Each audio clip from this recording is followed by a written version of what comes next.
विधायकों का mob lynching in legislative assembly. Mob lynching आप सड़क पर सुनोगे, चाहे पहलू खान हो, जुनैज हो, उनका मॉब लिंचिंग हुआ।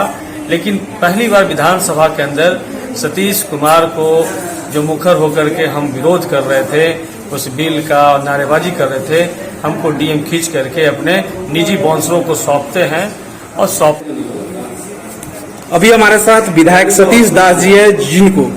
23 मार्च को जिस तरीके से बिहार विधानसभा में विधायकों के साथ बर्बरतापूर्ण पिटाई की गई थी एक कानून का विरोध करने पे। आइए हम इनसे जान लेते हैं कि किस तरीके से इनके साथ घटना घटी और पूरा मामला क्या है। जैसा कि पूरी दुनिया जान रही है कि 23 मार्च शहीद आजम भगत सिंह राजगुरु सुखदेव का शहादत दिवस और लोहिया जी की जयंती के मौके को नीतीश कुमार जी ने बिहार विशेष सशक्त पुलिस विधेयक लाने का जो काम किया, जिसमें लोगों का तमाम निजता का सवाल है, उनके मौलिक अधिकार का सवाल है, चाहे आर्टिकल 19 हो, आर्टिकल 20 हो या आर्टिकल 31 हो, इन तमाम का वायलेशन करने वाला कानून लेकर के आए हैं, जिसका विपक्ष के लोग हम होने के नाते इसका जनहित में हम लोग विरोध कर रहे थे और जबरन सेमल लेयर मार्शल लगा करके इस बिल को पेश किया गया। उसके बाद हम लोग सदन के जो सर्वा होते हैं स्पीकर, उनके चैम्बर के आगे में धरना पर बैठे कि ये काला कानून वापस लीजिए, इसको स्टैंडिंग कमेटी को भेजिए और इस पे रायशुमारी और लोगों का विचार लेने के बाद इस बिल को पेश किया जाए। लेकिन इस मांग को मानने के बजाय उन लोगों ने, खास करके नीतीश कुमार जी, निरंकुशता पर उतरे और अपने डीएम, एसपी और तमाम रैपिड एक्शन फोर्स को बुला करके विधायकों का mob lynching in legislative assembly. Mob lynching आप सड़क पर सुनोगे, चाहे पहलू खान हो, जुनैज हो, उनका मॉब लिंचिंग हुआ। लेकिन पहली बार विधानसभा के अंदर सतीश कुमार को जो मुखर होकर के हम विरोध कर रहे थे, उस बिल का नारेबाजी कर रहे थे, हमको डीएम खींच करके अपने निजी बाउंसरों को सौंपते हैं और सौंपने के बाद निजी बाउंसरों को सौंपने के बाद उनके निजी बाउंसर जितना मार सकते हैं फैट से, बूट से, और मारते हुए हमारा सर फाड़ते हैं, छाती पर जिस तरीके से प्रहार करते हैं और अभी भी बूट का निशान है, मेरे रिब्स की हड्डी टूटी है, कमर फ्रैक्चर है, हेड इंजरी है और गहरा चोट है,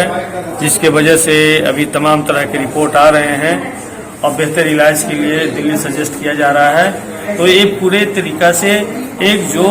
अम्बेडकरवाद, लोहियावाद, कर्पूरीवाद और लालूवाद के सिद्धांत को लेकर के जो हम आगे बढ़ रहे थे, हमारे आवाज को खत्म कर देने की पूरी, खास करके 2 विधायक को बुरी तरीके से पीटा गया है, जिसमें एक सतीश दास और दूसरा नाम सुरेंद्र राम, जो दोनों रविदास कम्युनिटी से आते हैं। क्या नीतीश कुमार जी जो बिहार के मुख्यमंत्री है, इन 2 लोगों को जिस तरीके से टारगेट किया, क्या रविदास कम्युनिटी के लोगों को टारगेट करके आप पिटाई की गई है? नहीं, रविदास कम्युनिटी को लेकर के हम तो ये नहीं कहेंगे, लेकिन जो भी विरोध कर रहे थे, और हम तो यही कहेंगे, विरोध तो सभी कर रहे थे, लेकिन जिस तरीके से दोनों रविदास समाज के विधायकों को भी पीटा गया, इस पर आप क्या कहेंगे? ये मानसिकता तो समाज में व्याप्त है ही ना, कि भाई कमजोर जात से है तो कमजोर ही होगा, इसको पीटना आसान है, इनके समाज भी आगे नहीं आएंगे। लेकिन हम इस जात पात से ऊपर उठ करके हम यही कहना चाहेंगे कि नीतीश कुमार जी जब नीतीश कुमार जी डरते हैं तो पुलिस को आगे करते हैं, ठीक है। और इसका बिहार विधानसभा से बेहतर उदाहरण नहीं हो सकता है कि पूरे दुनिया के इतिहास में पहली घटना है कि असेंबली के अंदर रैपिड एक्शन फोर्स को बुलाया जाता है और इस बिल को जबरन पास कराया जाता है। कृषि कानून भी उसी तरीका से पास कराया गया, CA/NRC NPR कानून भी उसी तरीका से सेंटर ने पास कराया और उन्हीं के नक्शे कदम पे नीतीश कुमार जी चलते हुए बिहार में विशेष पुलिस बल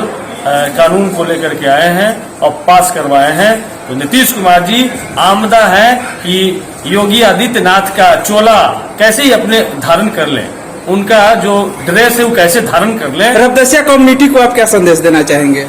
रविदासिया कम्युनिटी को संदेश देना चाहेंगे कि